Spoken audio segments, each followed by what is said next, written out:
Imaginez un instant, un continent africain en pleine croissance, un monde en mouvement. Et là-bas, de l'autre côté de l'Atlantique, une élection américaine qui redéfinit toutes les cartes. Oui, c'est confirmé. Donald Trump est de retour comme président des États-Unis. Alors, peut-être que certains se disent, en quoi ça nous concerne? Mais attendez, car ce retour pourrait bien changer l'avenir. Pas seulement des États-Unis, mais du monde entier.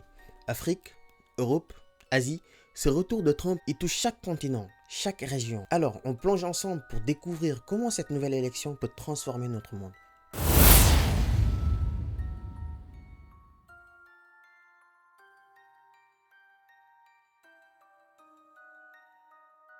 Alors, commençons par ce que Trump a promis durant cette campagne, car il n'est pas revenu sans plan. Pour 2024, Trump a un programme et il a mis quelques promesses sur la table. Ce sont ces promesses-là qui vont probablement redéfinir les relations entre les États-Unis, l'Afrique et le reste du monde. D'abord, Trump a annoncé ce qu'il appelle la plus grande opération d'expulsion de migrants de l'histoire. En clair, il veut renforcer encore plus les contrôles à la frontière, expulser des millions de personnes en situation irrégulière et durcir les conditions pour les migrants. Ça concerne bien sûr l'Amérique latine, mais pas seulement. Ça touche aussi des milliers de migrants africains qui ont tenté leur chance aux États-Unis. Trump a aussi promis de pousser encore plus loin son idée de l'Amérique d'abord, America First. Ça veut dire quoi? Concrètement, ça veut dire que les États-Unis vont avant tout penser à leurs propres intérêts économiques.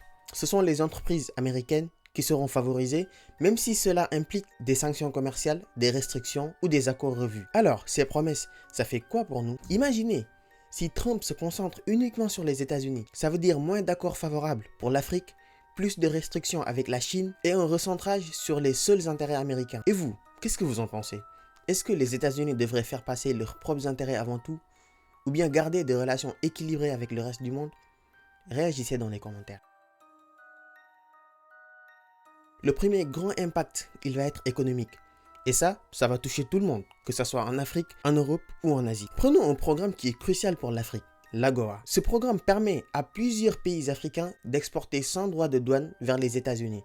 En clair, ça permet aux textiles éthiopiens, aux produits agricoles ghanéens et même aux fleurs du Kenya d'arriver directement sur le marché américain. Et ça crée des milliers d'emplois locaux. Imaginez un peu l'Éthiopie, où des milliers de personnes travaillent dans l'industrie textile grâce à ce programme. Mais si Trump décide de revoir ou de supprimer l'AGOA, tous ces secteurs pourraient être fragilisés. Moins d'exportation, moins de revenus et surtout moins d'emplois. En Europe, Trump pourrait raviver les tensions commerciales qu'il avait déjà lancées durant son premier mandat. Vous vous souvenez peut-être des taxes sur l'acier et l'aluminium européen? Eh bien, il pourrait refaire la même chose, voire imposer des restrictions encore plus sévères sur les voitures, les produits agricoles et bien d'autres choses. Et du côté de la Chine, préparez-vous à une intensification de la guerre commerciale.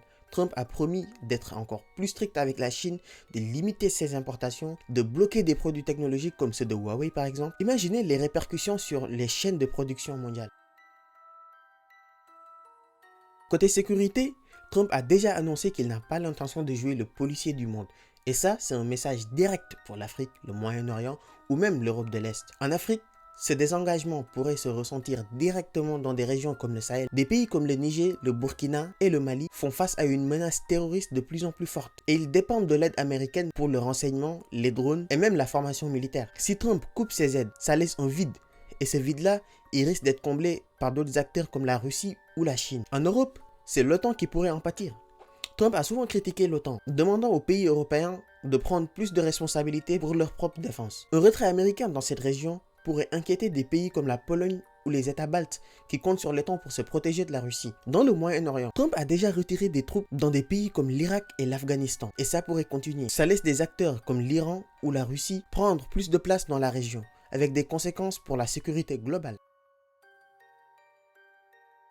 Enfin, un point crucial qui touche tout le monde, c'est le climat. Avec Trump, les États-Unis pourraient ralentir leur engagement dans la lutte contre les changements climatiques. En 2017, Trump avait retiré les États-Unis de l'accord de Paris et il pourrait très bien refaire la même chose. Prenons l'Afrique par exemple, qui fait face à des sécheresses, des inondations, des cyclones de plus en plus intenses. Et ça ne touche pas que l'Afrique. Des régions entières en Asie, en Amérique latine subissent aussi des catastrophes. Moins d'efforts américains, c'est moins de soutien financier pour aider les régions les plus vulnérables. Alors voilà, ce retour de Trump, ce n'est pas juste une affaire intérieure américaine. C'est un tournant global qui va toucher tout le monde, et surtout ceux qui dépendent de la coopération internationale. En Afrique, en Europe, en Asie, chaque région devra probablement s'adapter à cette nouvelle donne, en trouvant de meilleurs partenaires ou en renforçant leurs propres capacités. Mais quoi qu'il arrive, le monde avance, que ce soit en Afrique, en Asie ou en Amérique, chaque région continue d'évoluer, de se réinventer. L'histoire continue de s'écrire. Et ça, grâce à des gens comme toi, comme moi, qui construisent leur futur chaque jour. Alors, quel futur vois-tu pour l'Afrique et le monde dans ce nouvel ordre mondial? Partageons nos idées, car cette histoire mondiale, elle se construit ensemble.